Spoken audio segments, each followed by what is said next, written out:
Alright, it is Saturday, January 11th, 2020 at 5:16 p.m.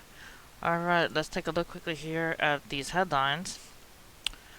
Alright, there has been a quake that happened this morning with Puerto Rico, a magnitude 5.9 earthquake. Let's take a look here. It says a quake-stunned Puerto Rico hit by another 5.9 magnitude shock. The earthquake hit as the island's residents were already reeling from a series of major tremors this week, including one with a 6.4 magnitude Tuesday that was the biggest in a century. Alright, a magnitude 5.9 hit Puerto Rico on Saturday morning as the island's residents were already reeling from a series of major quakes this week, including one on Tuesday that was the biggest in a century.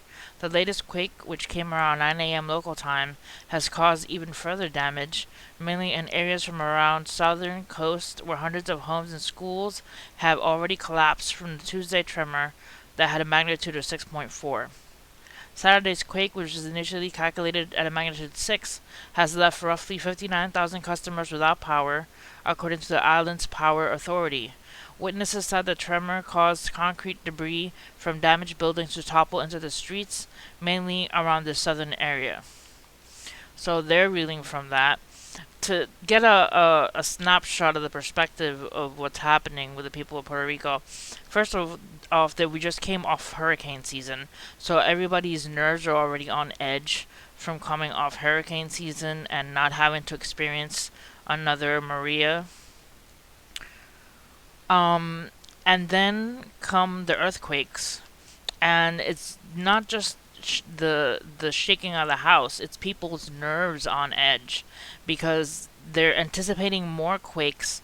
They had over 1,000 earthquakes in less than a couple of weeks, so their nerves are on edge, and they're just pretty much anticipating earthquakes when there aren't any, and just their nerves are frayed. And then they have to basically fear for their lives because they don't know if their buildings are going to collapse. Uh, in a secession of space from the southern western side of the island, as it gets further away, the earthquakes are lesser, so the structures are better the further away from the epicenter of the earthquake. But it's still a lot of damaged homes, so people have to basically guess if they're gonna stay in their home at night to sleep, how are they gonna feed their kids, all the stress of the earthquake, all the stuff, and then the earthquakes just don't stop. The last time this happened was in 1816 or something like that, and it happened for 6 months. The last I read, it lasted for 6 months, non-stop earthquakes. So we don't know if this is what's gonna happen now. If it's gonna be around 6 months of non-stop earthquakes, if it's gonna repeat itself. But that's something that you have to, put yourself in their shoes to see the level of stress they're at right now. Alright, another strong earthquake hit Puerto Rico, knocked out power again. A 5.9 magnitude earthquake hit the same area of Puerto Rico, still reeling from previous quakes. It knocked out power to areas that had only had their power restored following the 6.4 magnitude quake on Tuesday. Strong shaking was well on the way of Ponce, Puerto Rico, USGS said. More than 1,000 quakes have hit the island since late December, dozens of which were strong enough to be felt. So that's pretty much non-stop earthquakes, and they're pretty much feeling upset because of that. More than upset. Alright, let's take a look at the tornadoes.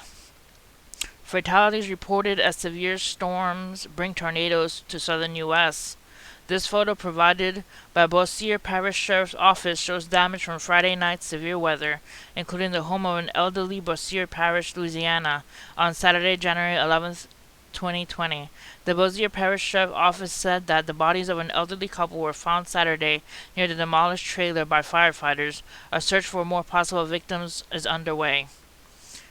Authorities say at least 7 people have died as a severe storms sweep across parts of the U.S., bringing high winds and unrelenting rain to the south, along with crippling snow and ice to other areas. The Brasília Parish Sheriff's Office in Louisiana said on Facebook the firefighters found the bodies of an elderly couple Saturday near the demolished trailer. The winds were so strong that the home was moved 200 feet from its foundation. The deaths of the victims, who were the in-laws of a parish deputy, bring the storm-related toll in the state to 3 after a man was killed when a tree fell on his home in Caddo Parish on Friday. Arkansas, Oklahoma, and Texas on Saturday morning were clear of the severe thunderstorms that had passed through the night before. One person died Friday night in Texas, where a car flipped into a creek in Dallas. Additionally, lightning from Friday's stormy weather is suspected of causing 2 house fires in the North Texas cities of Burleson and Mansfield. Officials said no one was injured. Homes were damaged or destroyed in Missouri, Oklahoma, and Arkansas on Friday, but no injuries were reported. Downed trees or power lines were widespread. Dangerous storms and tornadoes in the south and parts of the Midwest. According to PowerOutage.us, Louisiana and Mississippi had more than 54,000 power outages. Energy Arkansas reported nearly 42,000 power outages Saturday morning, mostly in the southeastern part of the state. Southwestern Electric Power Company reported nearly 5,000 customers in East Texas were without power Saturday morning. Portions of several highways were closed in the southeastern parts of Oklahoma and Arkansas due to flooding, as well as downed trees and power lines. In Alabama, the National Weather Service, located in Birmingham, reported 3 fatalities following a tornado near Tuscaloosa. Crippling snow and ice in the north. Winter weather advisories were issued for areas of Kansas to Michigan, with severe snow and ice storms in the forecast. Snow, sleet, and freezing rain are expected in parts of Oklahoma and eastern Kansas, Missouri and northeastern Illinois, eastern Iowa, southwestern Wisconsin, and much of Michigan. Flood advisories and the potential for some rain, possibly mixed with snow, freezing rain, and sleet, prompted the cancellation of about 1,000 flights Saturday at Chicago's 2 main airports. Parts of Michigan could see anywhere from 1 inch to from a half inch to an inch of ice. Other areas could see anywhere from a light glaze to a half an inch of ice. Ice storms can be extremely dangerous. CNN meteorologist Dane Hennon said the amount of ice forecast in Michigan could bring down trees and power lines, which could cause widespread power outages. Power could be out for days, with temperatures below freezing, he said.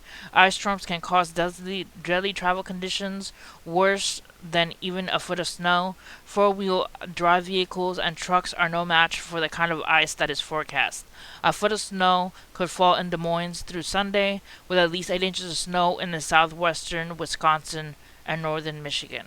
So please pray for the people going through these snowstorms and the ice forecasted, and the people going through the tornadoes that just are still passing right now from Louisiana all the way to the East Coast now, because they passed yesterday and earlier today from parts of Texas all the way to Louisiana, and now they're moving on to the east. So please keep in your prayers the people that passed. Please keep in your prayer the people that are going to be facing still these tornadoes and storms and snow. And please keep in your prayers the people of Puerto Rico who are going through these devastating earthquakes. Also, please keep in your prayers the people in Australia, which are dealing with fires and the disasters that come with that, the poor animals being lost and everything. So it's a prayer week, pretty much. Gotta keep everybody in prayer, and it's pretty much a full moon, so that energy just kind of increases the hectic feeling that you have when you're dealing with all this stuff. Alright guys, hit like and subscribe for more videos, and see you next time. God bless.